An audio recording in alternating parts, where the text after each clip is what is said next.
Cup, brought to you by the Nickel Plate. Sit, sip, savor, and shop. Hi, everyone. Good morning to you. It is 8 o'clock on the start of your Monday. Glad you're with us on Second Cup. Katie is off, so I brought in the next best thing, Mitch Nowakowski from the Fillmore District, Buffalo's Common Council member. We're going to talk about last minute, really 11th hour spending when it comes to the American Rescue Plan money that was allocated for the city of Buffalo that still hasn't been spent yet as a deadline looms.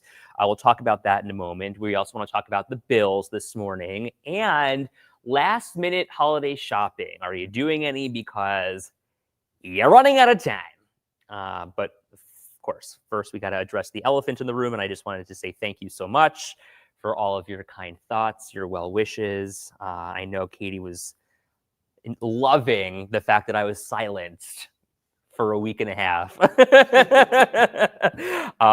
But yeah, the surgery went well.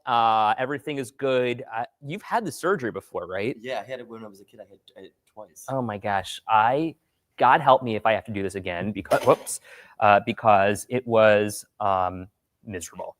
And here I am. Like I told Katie, I was like, oh, I'll be back. I'm going to have this on a Friday. I'll be back on a Monday. She's like, you're an idiot. You had us convinced. You're like, I'll be back over. I'm like, okay. Yeah. You're going to be down for a while. I did not realize what this was going to be like. And I'll tell you, I spent a lot of time watching some really good TV.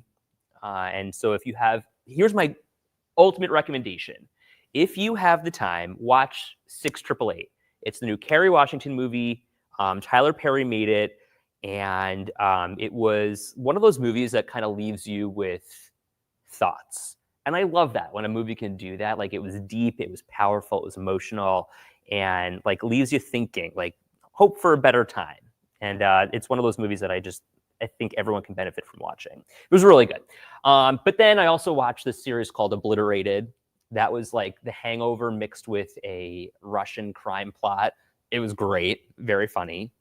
And then watched Cross at Aaron Minkowski's recommendation. That was also very good. That's on Amazon Prime. So you're also a hard news guy. So did you get that fix in between shows? I didn't watch any news. And actually, that's not true. I watched Luigi Mangione being extradited from Pennsylvania to New York. That's the news that I watched. And I saw that a plane crashed in front of not Dawson Knox. What's his name from the Bills? Somebody help me here. I saw that happened. But anyway, 688 was, yes, it was very good. Definitely recommend. It was one of those, like, it's about the women, the Black women in the Army during World War II who were tasked with basically getting the mail to their soldiers. And morale was low. Deion Dawkins, thank you. Mail was held up, and these white commanders generously gave them 6 months to get it done, thinking that they weren't going to be able to do it. And racism was alive and well, and it was just a beautifully shot, very well done. It was just a really incredible movie. And Kerry Washington, there's one scene where you are just like, she has you in her grips. It was phenomenal. So good. Check it out. Okay, let's talk about, no, I didn't watch Second Cup, Mark. I'm sorry. Honestly, I tried to sleep until 7:30. And that's late for you. Yeah, I never sleep until 7:30. But no, I couldn't even fathom. I turned my work phone off, and I was just like, I was really focused on recovery. The one thing that I do know is that there is a big vote coming today, Mitchell. And again, put this preface out there. Mitch is one of my very good friends, but it's not going to stop me from asking the tough questions that need to be answered.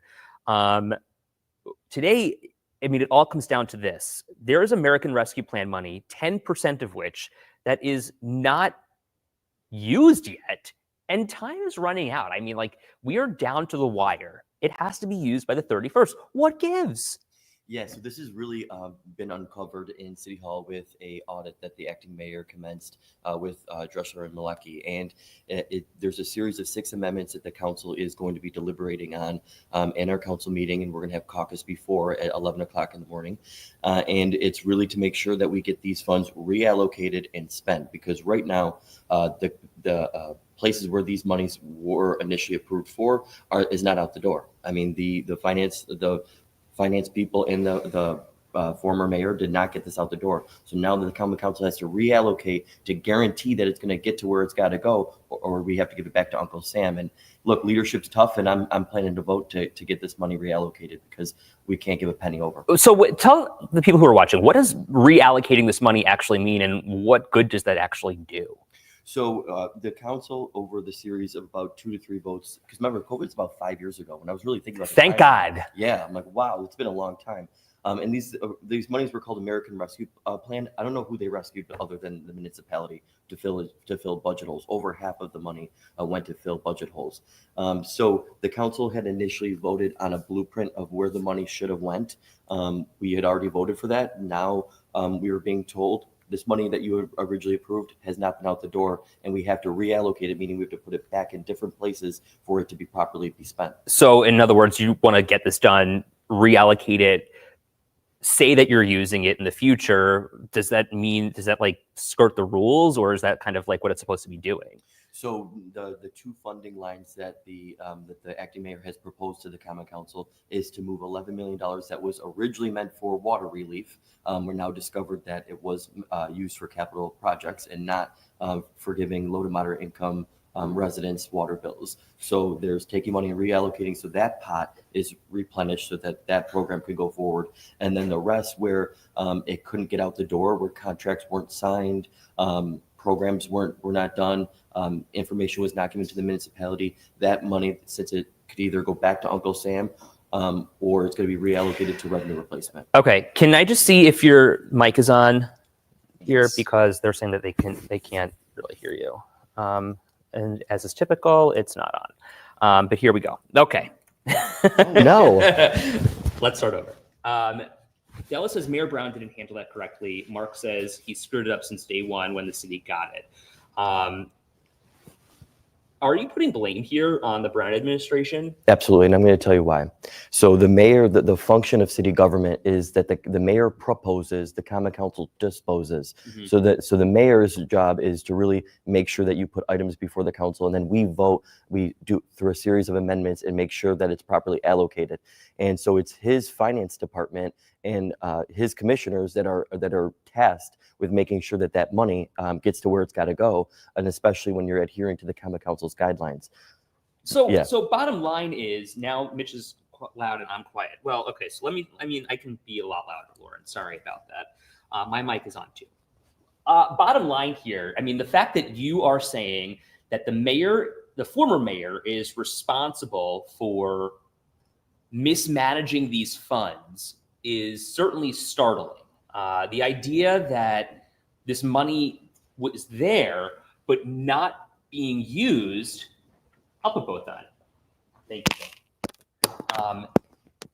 That's mind-blowing. Why hasn't this money been used? That's so frustrating. Yeah, and the acting mayor did state that he commenced an audit, and I certainly want to see a copy of it and to see what a third party said about where this money was or why it was stalled. But I have discovered, I told you a little bit before there, where folks are calling my office and saying, look, I was supposed to get this money. Where is it? I said, well, did you get an award letter? Right. Did you get any documents? Did you just get a wink and a nod that you were going to get this money? Now we're in 5 years of COVID happening. So a lot of it is just uncovering and unearthing what's going on. Well, so this is kind of an interesting question from Howard. And, he's kind of playing the devil's advocate here. He says, just like every business, throw the blame on the person who's no longer there. What about the folks that's still there and didn't pay attention? It sounds like we're talking about millions of dollars, $10 million at least. Yeah. So answer Howard's question here, Mitch. Are we just putting blame on somebody who can't take the blame anymore? Or is this does the blame fall elsewhere? Yeah, that's a good question. So the common council already voted through for a blueprint. So it was basically, we voted on documents that said, we'd like $10 million to go here. Now at the last hour, we're being told by the administration, no, that money actually where you already voted to move it isn't there. So our job is oversight. But we can only have proper oversight if people are being honest on the other side. And you're coming to the finance committee and stating, look, this money isn't getting out the door. This is a progress report, because ultimately we voted through a series of amendments and we're under the guidance that this money was already getting out the door. I'm stunned that now we're days before January 1st, where we have to give monumental money either back to Uncle Sam or to reallocate it. Well, because the reality is that if you don't use this money by January 1st, it goes out the door. Yep. And so the city of Buffalo already facing a mega deficit now, kind of up the creek once again, because the money wasn't given out. Precisely. And then but think about this. So the city of Buffalo made $20 million in interest with that money just sitting there. And so that was my original thought, even though it's a sassy comment, and I did state it in the Buffalo News, was that the plan all around, was to just sit on it so it can grow in interest to plug further holes. Is that what you really think happened? Yeah. So you think that the mayor didn't put, the former mayor, Brown, didn't put money out into places where it should have gone because he was more interested in collecting interest and plugging those holes? That's what it feels like, because at the last hour we have all this money that's not out the door. And so that's why it's like, we're playing at the last moment, and now we know where we're at. Like that's a tough place to be. Do you give him that much credit? It could be a series of being advised. I mean, when you're the mayor and you're a politician, you're usually advised by multiple people. So I don't know if that was the game plan. But that's not the way that this money was not meant to collect interest or dust. It was meant to get out on the street to actually support projects and communities that were affected and impacted by COVID. So Mark says, is this the 11 a.m. meeting in council chambers? Yeah, this is it. And they've got to vote to reallocate this funding, to say it's got to go to these budget lines. Is this going to pass? I certainly hope it does. I mean, to me, it would be derelict in duty to not. So I'm going down there and I'm voting. Okay, let me ask you this question, because I think this is a really important one. And this is one of those tough questions, Mitchell, that I have to ask you. You got it. You are the chairman of the finance committee. How did you not know that this was going on? So I mean, that's a fair question. I mean, when we are commencing a meeting every other Tuesday, and we see a series of amendments, we're told from what the administration told us, hey, this money is approved and allocated and it's going to where it's supposed to be. And at the last minute, they said, oops, it's still in city coffers. So I don't get the snapshot of the bank account. I'm given the information from the administration and the controller's office. So I have to work with the information I'm given. I don't get to just go open up the bank account and see where everything's at. I mean, that's what city government and the administration's tasked to do. So does there need to be a better checks and balances here? I mean, like, you're approving the money being spent, but not necessarily getting the follow through and closing that feedback loop saying, okay, the money's been spent.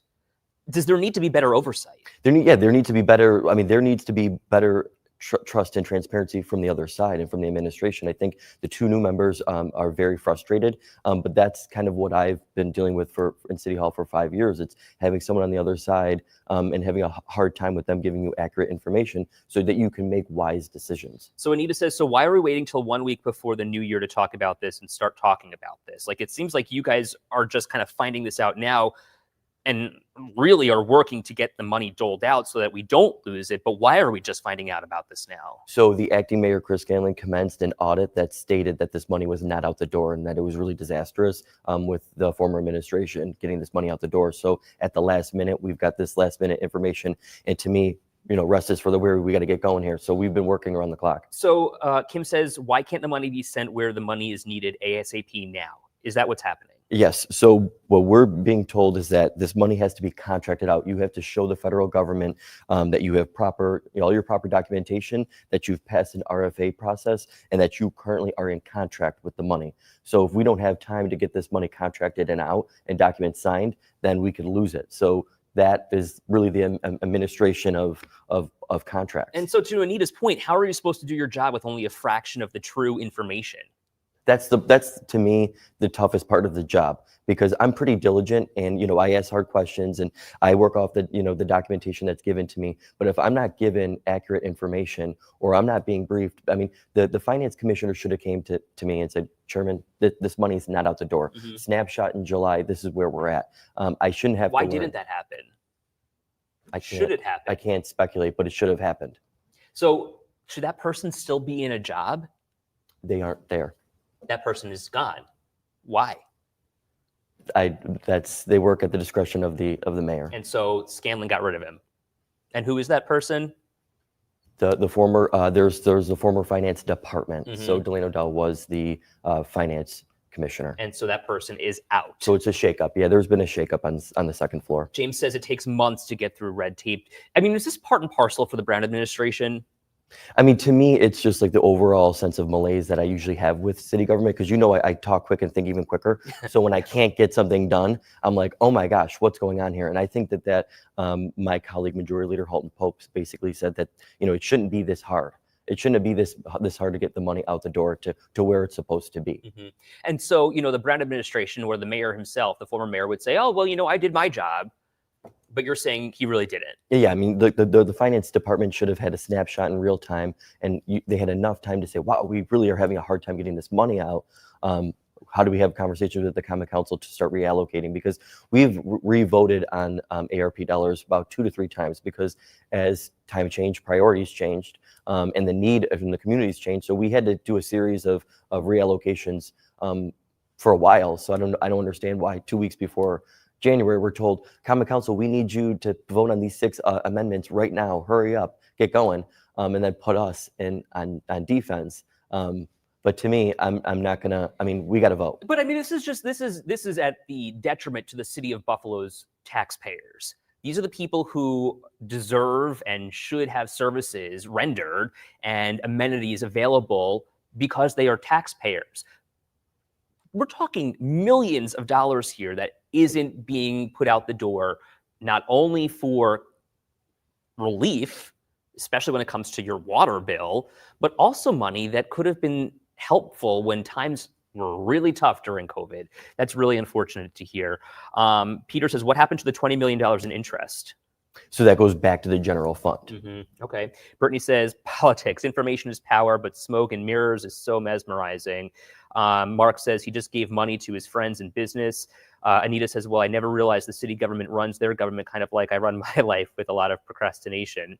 Diane says, if only work from snapshots and documents given, then you should be getting them updated monthly. Is that something that we could be doing, getting those snapshots, I suppose, more often, more frequently? Yeah, we often get cash flow, because the city gets paid, through state aid and other resources throughout different areas of time. So I usually monitor that to make sure we have had a big capital budget that we had to get through. We technically share a bank account with the Buffalo Public Schools, and then they wanted to bond out for a big project. So municipal government and municipal finance is very complex. And so it's easy for me to say, oh gosh, and punt it. But the fact is it takes all of us to work together with trust, accountability, real information, and to make hard decisions. So I will say Mitch is not sugarcoating anything, is what Peter says. What Mitch doesn't know or presented in an adequate time makes the job tougher. I would love for you, what is your message to Byron Brown, who's now running a massive organization that's been laden with corruption for so long, in the Western Region OTB, that he is now in charge of running and maintaining? What is your message to him? I mean, I think my overall message is I wish we could have worked together closer to get this money out for the benefit of the taxpayers. Mm-hmm. I mean, politics aside, personalities aside, it's our job to come together regardless of any of that, and to get this money out the door and to get it where it's supposed to go. But I can't, go back in time. You can only look forward. I mean, what does this say? The acting mayor, Chris Scanlon, what do you say of his plan now to kind of put this money in certain places to, reallocate it, I guess? I really respect the acting mayor for the fact that he said, look, I know that this isn't getting out the door. Something's going on here. He commenced an audit, and he, put a proposal before the council to get going. And, when in doubt, you got to move, mm-hmm. and you got to, make good decisions, and you can't just sit and procrastinate. So Kim's wondering, you've got the 23rd, the 26th, the 27th, 29th, and 30th to work on this, right? We're voting today. Okay. And so if the vote doesn't go through, what happens next? I can't even think about. I mean, we have to render a decision. You're certain that it's going to pass today? I'm certain. Howard says, I work for corporate America. My finance people would not have let me look over $1 of revenue or expense. If I did, I would have been fired long ago. I mean, should this have been the case? Here we are. I mean, should we be in this position? No, we shouldn't. I mean, the fact is, when you have the series of projects, that the council already voted on, we worked hard to make sure that we get projects for all 9 districts so that everyone is reflected in these projects, and they should have been executed. The council voted, amended it, did their duty, and the administration needed to execute these contracts. So let's talk about oversight here. What should happen now moving forward? How do we fix this problem, and how do we stop this from happening again? I mean, the first thing is transparency from the administration, which I have seen coming from Acting Mayor Chris Scanlon, and I have seen a new tune in City Hall. So I will give credit where credit is due. Are you saying that the Brown administration was not transparent? They didn't give documents the way that we needed to, and clearly they weren't, because we're now left holding a serious bag. And so transparency is one thing. What else needs to be done here? And honestly, the first finance committee meeting in January should be where now show us these accounts of where the money is, and have you gotten it out the door? I mean, the public, this is a huge issue. Who isn't being funded right now? You're saying that some of these community organizations aren't getting the money. I mean, we were talking the people who need it the most. So that's what's going to be worked out at caucus at 11 o'clock this morning, when we have council at 2, because I got a barrage of emails and texts and calls from nonprofits all across the city. And then I'm unloading those questions on the administration, like, did this person get paid? Did that person get paid? What funding line is this person in? So we got a lot of work ahead of us. Howard says, sounds like you need better upfront and honest finance people who are held accountable. Is that something that the city is working on right now? I think that we're seeing that out of Acting Mayor Chris Scanlon right now. Kim also says, I think you really need to know, or you really know what you're doing and working hard to get it done. So to your credit, Mitchell, we thank you for being here, and thank you for joining us. I can take the hard questions. My goodness. Listen, there are people who can't, and they take it very personally. This skin is really thick, Edward. So is mine. I mean, look, sticks and stones, baby. But I tell everyone I have no feelings left to hurt. I've been in politics for 5 years. I've been called everything under the sun. I mean, it's okay. So Anita says this is the epitome of Monday morning quarterbacking. Do you agree or disagree? I disagree. I mean, the fact is the mayor, the acting mayor, went to the common council and said, "Hey, I did an internal audit. There's money left on the table. We got to get going and get something passed. So we got to work." Let me ask you at this point, Mitch. There are also a number of candidates out there. I'm going to put you on the spot here. Is there one person that you're supporting right now to become the next mayor of the city of Buffalo? So I'm always prepared, Edward. I'm a vice chair of the Democratic Party, and right now we're interviewing a series of candidates to get and win our county endorsement. But it is full transparency. I was Sean Ryan's intern, and I've worked with Chris Scanlon as a staffer and as a council member, and I certainly know a few other members that are interested in running. So are you supporting Scanlon, or he hasn't announced anything, obviously, but I assume that he would have some sort of intention to run for mayor, or do you support Sean Ryan as getting the nomination? I will be supporting the Erie County Democratic Committee, who we vote to win our endorsement. We got to stick together. Let me ask you this, Mitch. Take your vice presidential hat off. You want to give it an analysis? Wow, we're cooking today. Like James Cook. So, okay, you're just going to hold out and you're going to vote. Yeah, we have to vote as a party and to stand united as a Democratic Party. Interesting. Okay. Well, listen. The first time in 20 years that an incumbent won't be on the ballot. And you know what? If you're saying the way things were wrong and run improperly, change is necessary, it seems. So change is good. Change. Buffalonians, I tease my constituents because they say, "Councilmember, I want change." I give them a little change, and they're like, "Whoa!" So change is good. Change is good. How diplomatic, Anita says. Spoken like a true politician, Mitchell. I was ready. All right, we appreciate you being here. So this is 11 o'clock today at City Hall. In chambers, and then our council meetings at 2 o'clock where we'll be voting. And the public is welcome at which one? They're welcome to both. Okay, fabulous. Appreciate you being here. Thanks, Edward. Thank you. Okay, let's talk about the Buffalo Bills here this morning. Here, Mitch, let me turn your mic off so that you don't walk away with this and then we hear you grumbling and mumbling about how awful I am. Never. Thank you. Appreciate you. Okay, Buffalo Bills here this morning. The Bills now 12-3.